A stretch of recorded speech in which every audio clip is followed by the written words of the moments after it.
Good morning, friends. I am Professor B.G. Patil, Department of Political Science, SS Arts College and TP Science Institute, Sankeshwar. Today I am here to discuss with you the quasi-federal nature of the Indian Constitution. This concept is there for final year BA students of Rani Chennamma University, paper 2, Political Science. And at the same time, for the second semester of BA LLB students of Karnataka State Law University.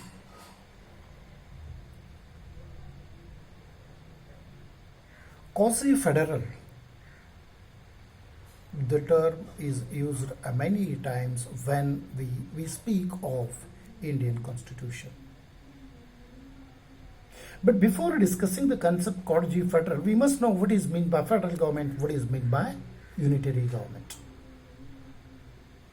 We know that the modern governments are divided as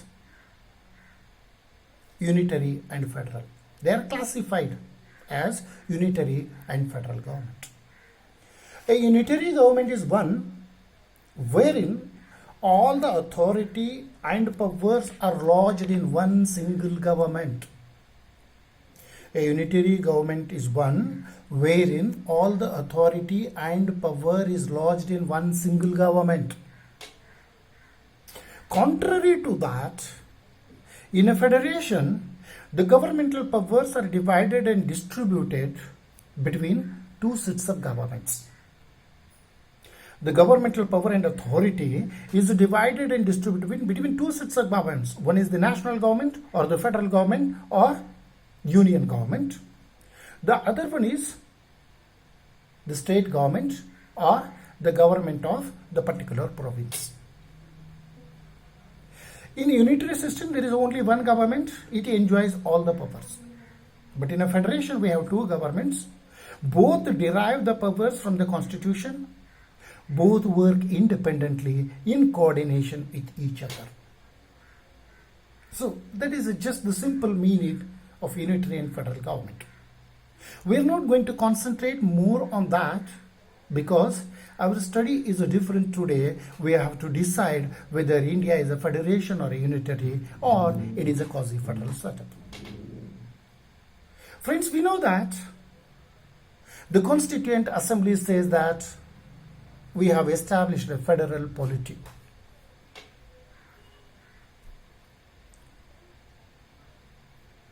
But the term federation is nowhere used in the Constitution. Though we claim that India is a federal polity, or in India there is a federal form of government, or Indian polity is federal, the term federal or federation is nowhere used in the Constitution. Instead, Article 1 of the Constitution says that India is union of states. India is union of states. But even then, we say that India is a federal government. Then why we say so?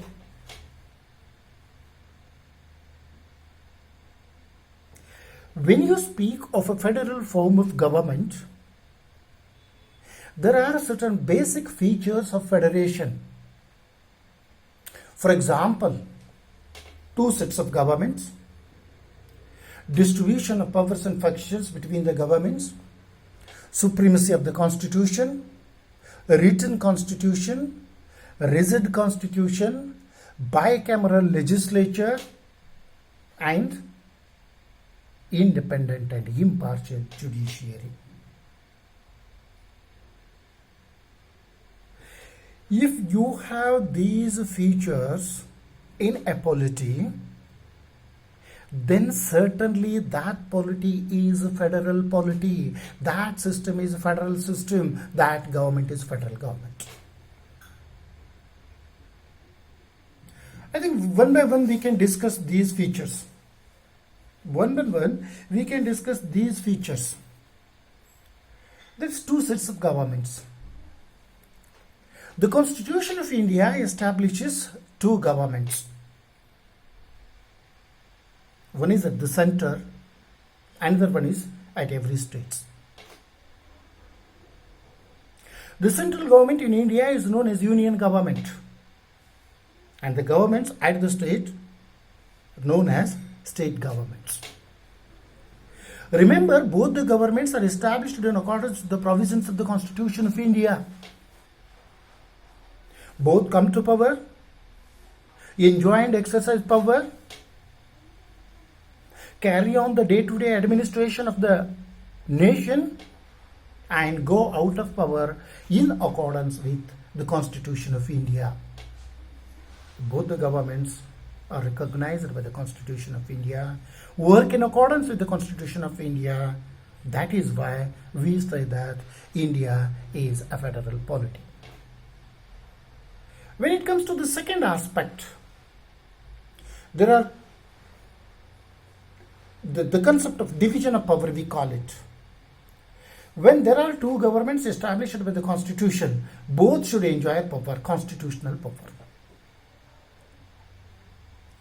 My friends,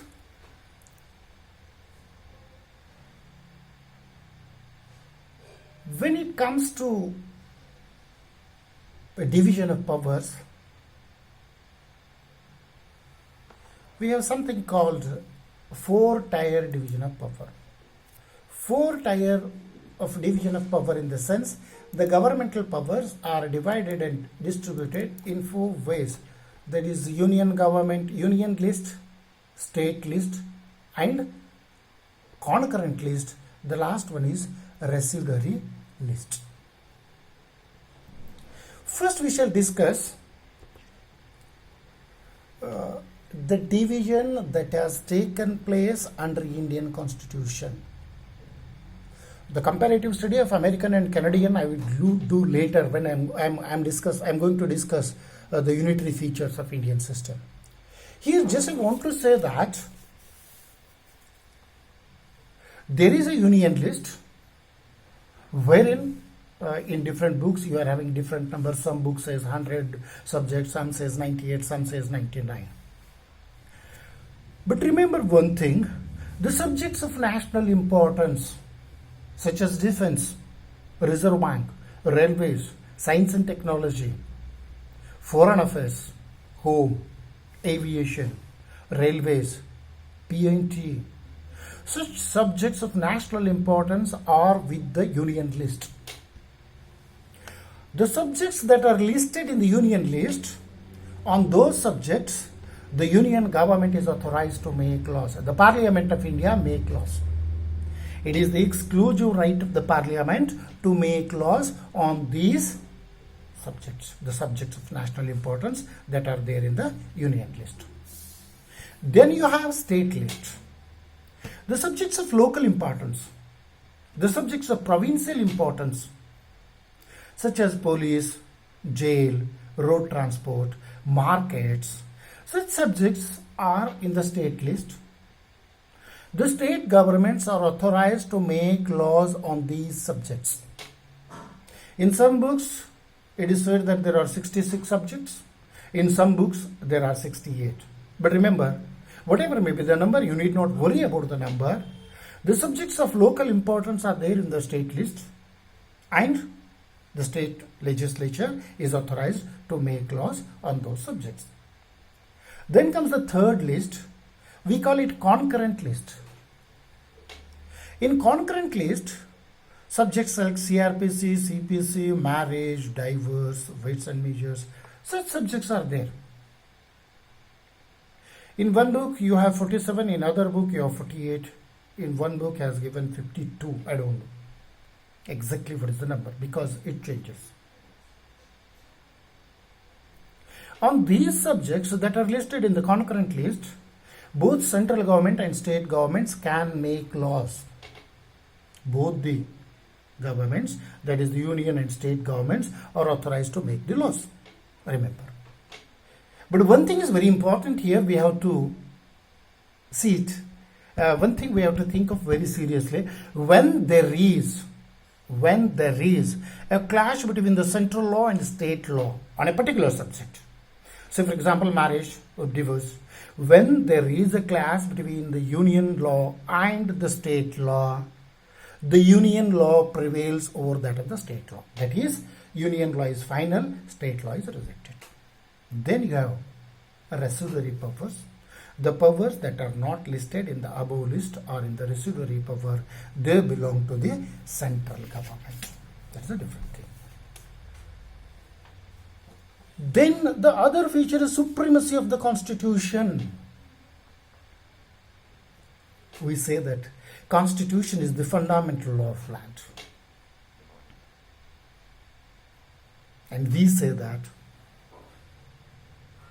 the government works in accordance with the constitution of that country. We call it a constitutional government. It is a constitutional government because it works in accordance with the provisions of the constitution. The procedures, the rules, the regulations, the laws that are established in the constitution, according to those rules and procedures, this government works. That is why it is a constitutional government. In a federal polity, the constitution is supreme. The constitution is supreme in the sense neither the central government nor the state government can make the laws or policies or rules or run the administration according to its whims and fancies. Whatever is to be done, it is to be done in accordance with the constitution. It is to be done in accordance with the law of land. Constitution is the supreme law. According to that, the administration is to be carried on. That is why we say that India is a federation. Then comes the Supreme Court. We may call it Federal Court. In a federation, an independent and impartial judiciary is very important.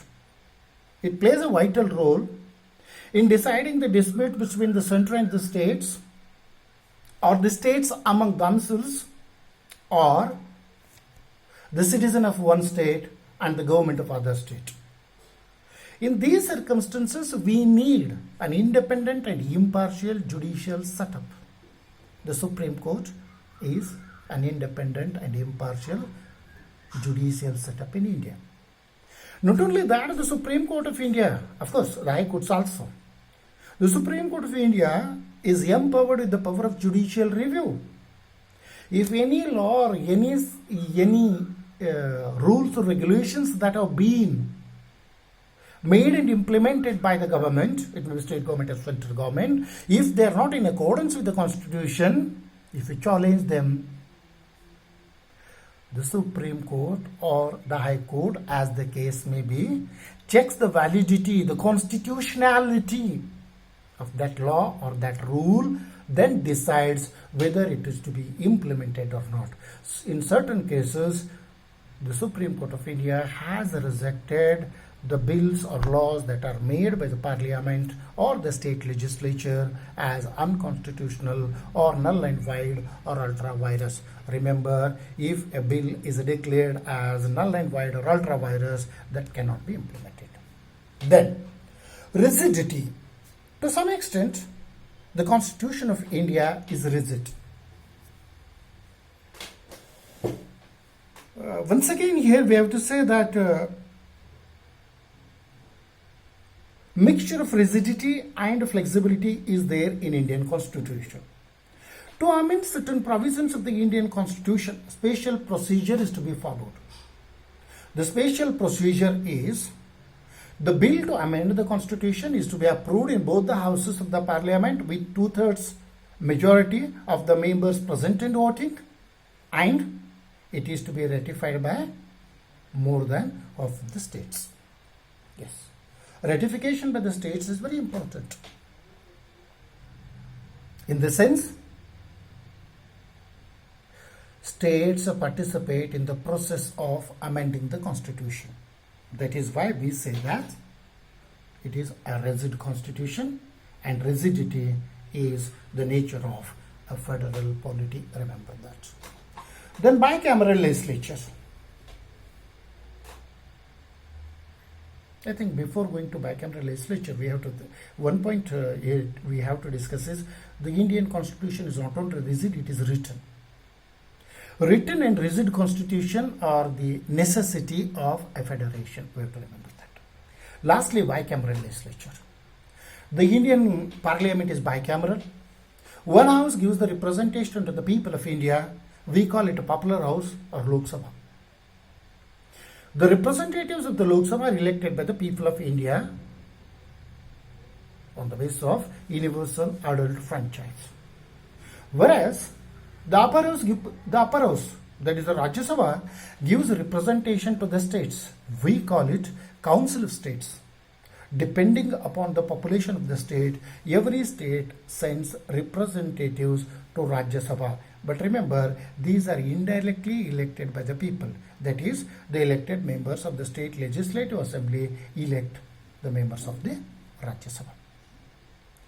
When you look at these features, and when you compare these with the Australian or Canadian or Swiss or American federation, we may say that India is a federation. See, when you compare these, we can say that India is a federation. But there are certain features which we call the unitary features of Indian Federation. We call them unitary features of Indian Federation.